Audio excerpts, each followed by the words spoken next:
या भागात चिंचवडमधील प्राचीन आणि ऐतिहासिक मंदिर आपण पाहणार आहोत। एक असा चिंचवड ज्यांना धार्मिक वारसा लाभलाय। चिंचवडमधील मंगलमूर्ती वाडा हा मोरया गोसावी महाराजांशी संबंधित असलेले एक ऐतिहासिक व जागृत असे गणेश स्थान आहे। मोरगावच्या श्री मयुरेश्वराने आशीर्वाद दिल्यानुसार ही मूर्ती कऱ्हा नदीत स्नान करत असताना त्यांना मिळाली होती आणि त्यानंतर तिची स्थापना या वाड्यात करण्यात आली। चिंचवड येथील श्री धनेश्वर महादेव मंदिर हे पवना नदीच्या काठावर वसलेले एक ऐतिहासिक आणि प्राचीन शिवालय आहे।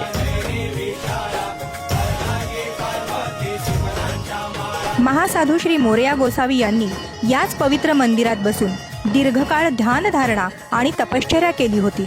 इतकंच नाही तर स्वातंत्र्य चळवळीतही या मंदिराने महत्त्वाची भूमिका बजावली आहे। श्री काळ भैरवनाथ हे चिंचवड गावचे ग्रामदैवत असून नवसाला पावणारे दैवत म्हणून पंचक्रोशीत प्रसिद्ध आहे। हे मंदिर 200 ते 250 वर्ष जुने आहे।